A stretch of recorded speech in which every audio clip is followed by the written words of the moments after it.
Assalamualaikum warahmatullahi wabarakatuh.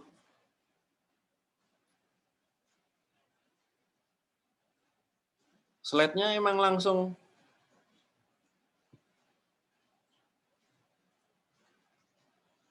Bentar, kepencet. iya. Ya. Assalamualaikum warahmatullahi wabarakatuh. Kami dari kelompok 1 akan mempresentasikan hasil diskusi kami terkait pengendalian penyakit tanaman semusim komoditas padi. Nah, sebelum masuk ke presentasi, saya akan memperkenalkan anggota dari kelompok kami, yaitu yang pertama saya, Rifan Darmawan, yang kedua, Pemi Filosofi, yang ketiga, Farika Aretama Pujiarini, yang keempat, Ahmad Nur Rohim, yang terakhir yaitu Nita Amalia Dewi. Langsung saja ke presentasi. Nah, latar belakang. Yang pertama, usaha tani menggunakan pestisida sintesis saat pengendalian penyakit, baik untuk bakteri atau virus. Nah, selanjutnya pestisida sintesis digunakan secara berlebih, berdampak buruk pada kesehatan lingkungan, ekologis, dan juga ekonomi. Yang ketiga, menjadikan petani mengalami dilema saat pengendalian penyakit. Selanjutnya, penggunaan pestisida sintesis menimbulkan masalah yang pertama, yaitu kesehatan, yang mana mengakibatkan peningkatan residu pada hasil. Yang kedua, pencemaran lingkungan. Yang ketiga, gangguan keseimbangan ekologis, yaitu resistensi hama sasaran, gejala resurgensi hama, terbunuhnya musuh alami. Yang keempat, kecenderungan penurunan populasi total mikroorganisme tanah. Yang kelima, penggunaan hayati tergolong lama.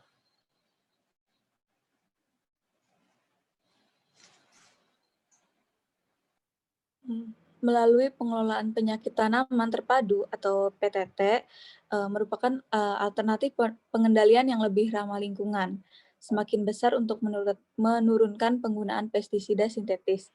Dengan pembangunan pertanian secara hayati dapat menguntungkan dan berkelanjutan.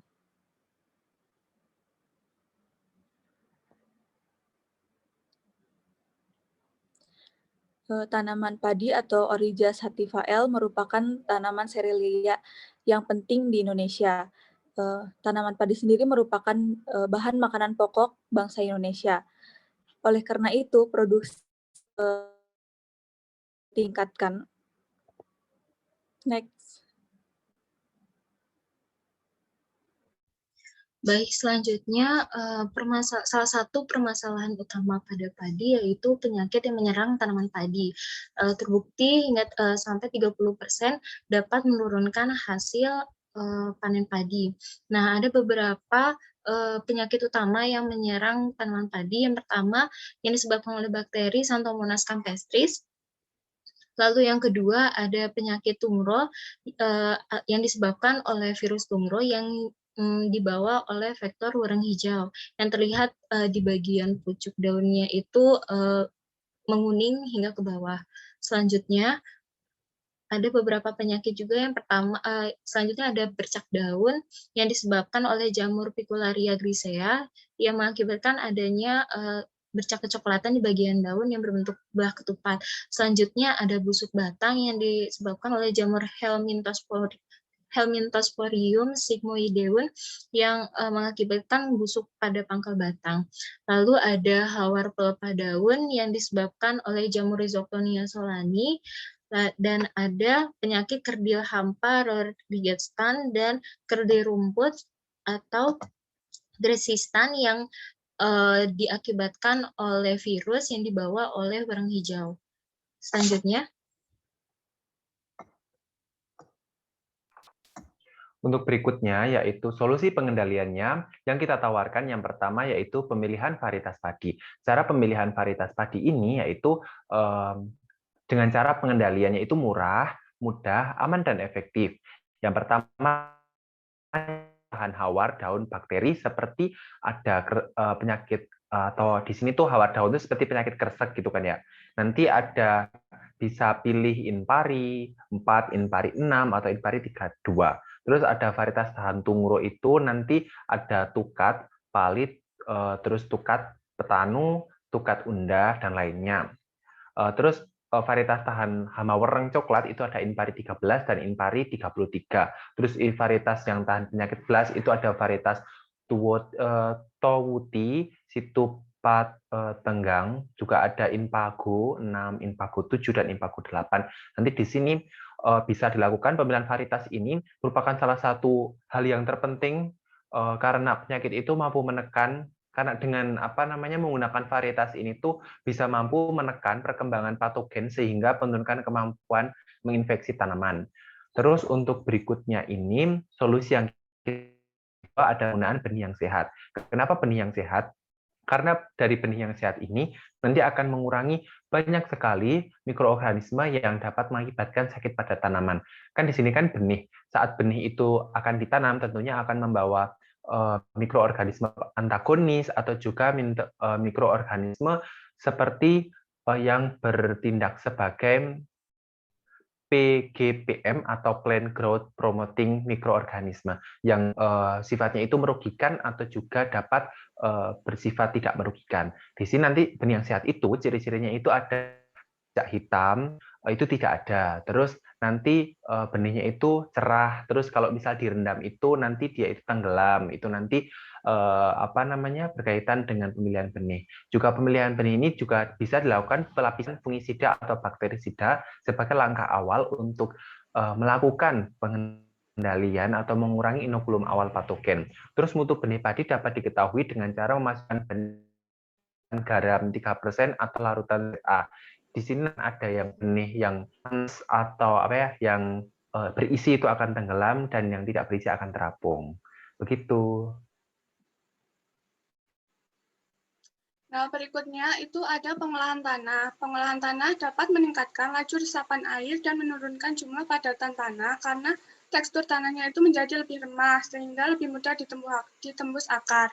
Selain itu, pembalikan tanah dapat mengeluarkan gas-gas beracun yang ada di tanah seperti karbon dioksida. Karena pada saat tanah diolah itu terjadi peningkatan difusi gas oksigen ke tanah dan karbon dioksida keluar dari tanah, sehingga akumulasi CO2 itu tidak sampai mengganggu ekosistem perakaran tanaman padi. Karena tanaman padi yang ditanam di tanah dengan konsentrasi karbon dioksida tinggi itu lebih beresiko untuk terkena gangguan penyakit belas daun atau hawar pelepah. Kemudian ada pemberian bahan organik. Bahan organik itu merupakan substrat bagi sebagian besar mikroorganisme tanah untuk tumbuh dan berkembang, sehingga meningkatkan populasi mikroorganisme di tanah. Nah, aplikasi pupuk kimia yang secara terus-menerus itu kan dapat berdampak negatif terhadap kesehatan tanah. Di antaranya menurunkan kadar organik, memadai polusi lingkungan, dan menurunkan aktivitas mikroorganisme di tanah, sehingga organik ini dapat meningkatkan kinerja mikroorganisme sebagai agen pengendali hayati terhadap solar tanah.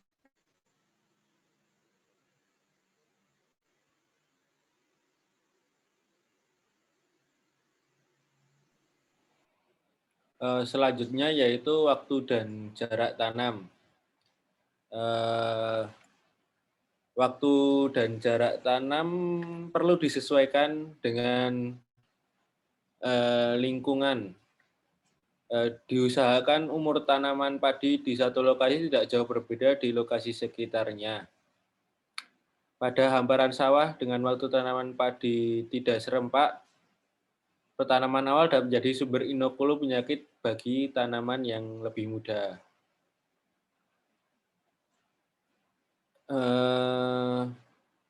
Terutama penyakit yang ditularkan melalui angin atau serangga, vektor. Penyakit virus kerdil rumput dan kerdil hampa ditularkan oleh hama wereng coklat. Populasi wereng coklat tinggi pada pertanaman padi dengan waktu tanam tidak serempak. Di daerah endemis penyakit BLAS, terutama BLAS leher, kerusakan tanaman padi dapat ditekan dengan memperhitungkan waktu tanaman padi berbunga. Tidak bersamaan dengan curah hujan tinggi. Selanjutnya, solusi pengendalian yang keenam yaitu ada sanitasi. Virus tungro di samping dapat menginfeksi padi juga dapat menginfeksi gulma, sisikan dari gulma. Patogen penyebab penyakit dapat dan dari cabai saat panen pada saat tidak ada tanaman padinya. Burung hijau spesies envirensis yang paling efisien sebagai vektor virus-virus tungro juga dapat melengkapi siklus hidupnya dengan baik hanya pada tanaman padi. Solusi pengendalian berikutnya ada pemanfaatan agen hayati. Agen hayati ini sering digunakan untuk menekan perkembangan patogen di lapangan sehingga penyakit tidak menyebar secara luas. Lalu terdapat beberapa kasus. Yang pertama, terdapat bakteri antagonis yang dapat menekan cenderungan penyakit hawar pelepah daun. Nah, terdapat salah satu penelitian dari Rustam dan kawan-kawan pada tahun 2011 mengatakan bahwa bakteri Ralstonia piqueti, Bacillus subtilis, dan Serratia marcescens dapat menghambat pertumbuhan Ralstonia solani yang menyebabkan hawar pelepah daun. Jadi bakteri Ralstonia piqueti dan Bacillus subtilis ini dia menghasilkan senyawa antifungal yang dapat menekan perkembangan patogen. Dan Serratia marcescens ini dia dapat meningkatkan ketahanan tanaman sehingga efektivitas serangan patogen ke tanaman itu tidak terlalu besar, jadi bisa menekan perkembangan patogen. Lalu ada penelitian berikutnya dari Syahrial dan kawan-kawan pada tahun 2013 mengatakan bahwa kombinasi antara Trichoderma sp dengan Pseudomonas fluorescens dapat menekan perkembangan hawar daun pada tanaman padi Chrysanthemummonas oryzae. Jadi seperti yang kita ketahui, Pseudomonas fluorescens ini dia dapat menghasilkan senyawa HCN atau asam cyanida yang dapat menekan perkembangan patogen sehingga patogen tidak dapat menyebar ke tanaman yang lainnya. Untuk solusi pengendalian yang kita tawarkan yang ke-8, yaitu ada monitoring. Sebagai indikator perkembangan penyakit dikembangkan ambang kendali atau ambang ekonomis. Nanti dari monitoring ini dilakukan dengan tepat waktu, tepat sasaran, serta efektif dan efisien. Tentunya sebagai indikator untuk perkembangan penyakit itu tadi. Terus penyakit ini dapat dimonitori secara visual, yaitu dilihat secara langsung saat di lahan, yaitu mengenai dengan gejala penyakit yang muncul, terus keparahan penyakit dan luas serangannya seperti apa. Namun juga dapat dilakukan dengan melihat populasi, apakah populasi dari hama sebagai vektor tidak gitu loh. Dan nanti di sini juga ada pengujian tertentu yang diamati di laboratorium gitu yang memiliki ciri khas penyakit tertentu seperti yang tadi dijelaskan di atas ciri-cirinya. Oke, next. Selanjutnya, pengendalian terakhir ada pengendalian secara kimiawi. Nah, pengendalian kimia ini biasa dilakukan sebagai langkah terakhir dalam pengendalian terpadu. Cadu itu juga dapat menggunakan bahan aktif kimia asalkan sayuran agar tidak menimbulkan residu di lingkungan. Pestisida sintetik yang biasa digunakan biasanya fungisida dan bakterisida.